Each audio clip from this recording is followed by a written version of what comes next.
안녕하세요. 매일 아침 말씀 묵상에 오신 여러분을 진심으로 환영합니다. 8월 11일 목요일 우리 아버지의 징계. 생각할 문제, 징계의 의미는 무엇인가? 히브리서 12장은 징계에 대한 어떤 교훈을 우리에게 주는가? 오늘 우리에게 주는 교훈은 징계의 의미는 무엇일까? 하나님의 백성들에게도 때로 아픔이 오고 어려움이 오고 질병이 올 때가 있습니다.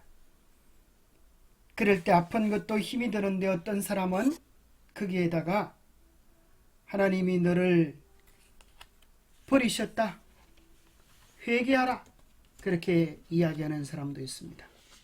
그러나 오늘 히브리서 12장은 이야기하기를 너희에게 어려움이 있는 것은 하나님께서 너희를 사랑하시기 때문이고 너희를 향한 기대를 가지고 계시기 때문이다 라고 이야기를 해주고 있습니다.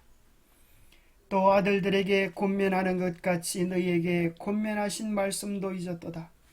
일러서되 내 아들아 주의 징계하심을 경히 여기지 말며 그에게 꾸지람을 받을 때에 낙심하지 말라. 주께서 그 사랑하시는 자를 징계하시고 그 받아들이시는 아들마다 채찍질 하심이라 하였으니 너희가 참음은 징계를 받기 위함이라. 하나님의 아들과 같이 너희를 대우하시나니 어찌 아버지가 징계하지 않는 아들이 있으리요. 징계는 다 받는 것이오늘 너희에게 없으면 사생자요 친아들이 아니니라. 오히려 어려움이 있을 그때에 우리는 하나님께서 우리를 아들로 받아주시고 친아들로 인정하셨음을 생각하고 사랑으로 인내로 받으라고 말씀하십니다. 주께서 우리에게 징계를 주실 때에 하지 말아야 될 잘못된 두 가지 태도는 주의 징계하심을 경히 여기는 것이고 그것을 받을 때에 낙심하는 것입니다. 그것은 올바르지 않은 것입니다. 왜냐하면 징계의 참 의미는 우리를 잘되게 하기 위한 아버지의 사랑과 관심 염려인 것입니다. 히브리서 12장에서 바울은 징계의 맥락에서 시련을 설명합니다. 새 국제역 성경에는 징계라는 단어가 다양한 형태로 10번 나옵니다. 그리스 세계에서 이 단어는 교육을 나타내는 가장 기본적인 어휘였습니다. 그러므로 바울이 히브리서 11장에 기록한 믿음의 학교에서 하나님께서 우리를 어떻게 교육하시는지를 살펴보면 이 단어들을 잘 이해할 수 있을 것입니다. 히브리서 11장에 나와 있는 수많은 믿음의 주상들에게 고난과 역경이 함께 하였듯이 우리의 삶에도 함께하는 고난과 역경들은 하나님께서 우리를 떠나고 버리셨다는 증거가 아니라 우리를 사랑하시고 하나님께서 훈련하시는 믿음의 학교에 입학해 있다고 하는 사실입니다. 특별히 징계라고 하는 헬라어 단어는 파이데이아인데 그것은 단지 징계와 책망을 이야기하는 단어일 뿐 아니라 훈육, 훈련, 교육, 징계, 교정의 의미를 가지고 있습니다. 그래서 징계는 품성을 교정하고 형성하고 강하게 하고 온전케 하는 훈련이 되는 것입니다. 징계에 대한 어떤 교훈을 바울은 계속적으로 이야기합니까? 또 우리 육신의 아버지가 우리를 징계하여도 공경하였거늘 하물며 모든 영이 아버지께 더욱 복종하며 살려하지 않겠느냐. 그들은 잠시 자기의 뜻대로 우리를 징계하였거니와 오직 하나님은 우리의 유익을 위하여 그의 거룩하심에 참여하게 하시느니라.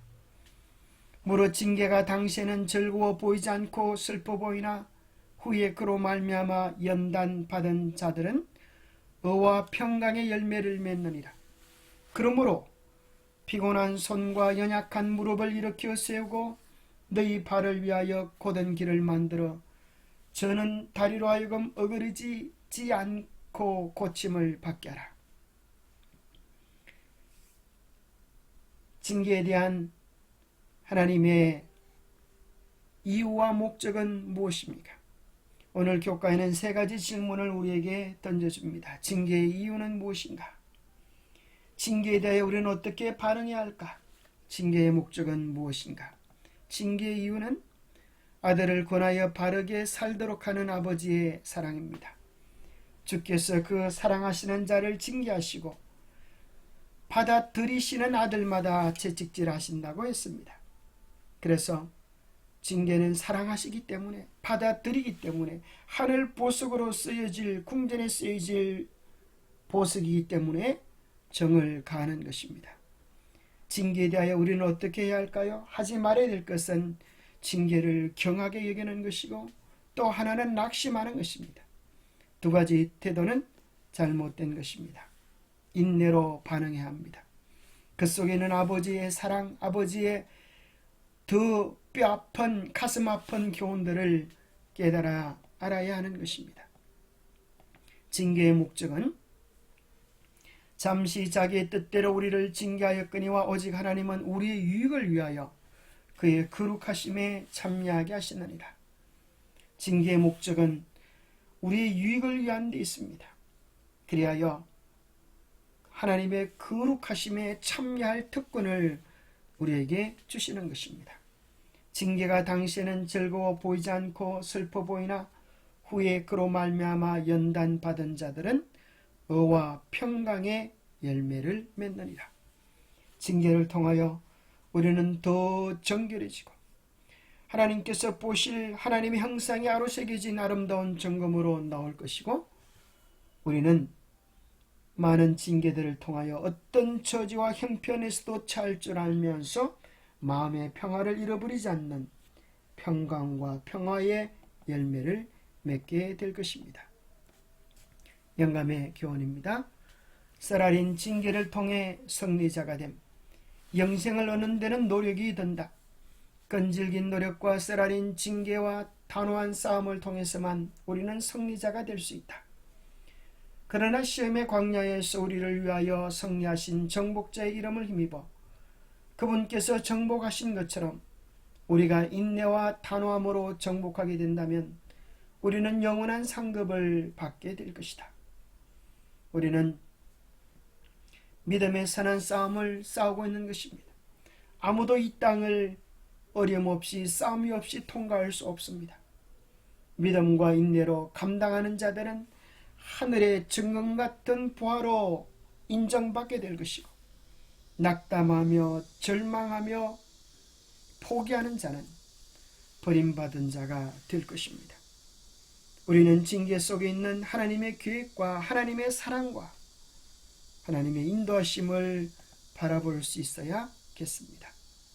기도하겠습니다. 하나님 아버지, 때로 우리가 어려움을 당할 때에, 역경을 만날 때에 하나님 제게 왜 이렇게 대하여 주십니까? 저를 뿌리신 것은 아닙니까? 하나님은 어디 계십니까? 라고 원망 불평할 때가 많았습니다. 오늘 본문을 통하여 우리 주님, 내가 너희를 친아들로 대우하기 때문에, 너희들을 향한 기대가 있기 때문에, 너희들을 향한 관심과 사랑과 목표가 있기 때문이라고 말씀해 주시니 감사합니다.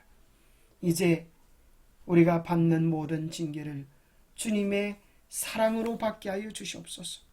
그 속에 나타난 하나님의 더 높은 계획, 더 높은 섭리를 신뢰하며 낙담하지 않게 하시고 경하게 여기지 않게 하시고 단단한 믿음의 태도로 사랑의 징계를 즐겨 감당할 수 있도록 도와주시옵소서.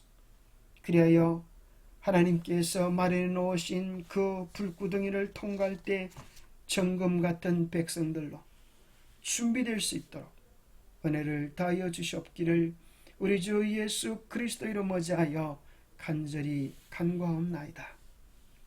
감사합니다. 하나님의 인도하심과 계획하심을 신뢰하며 정금 같은 보배 같은 백성들로 나올 수 있게 되기를 축복합니다. 감사합니다.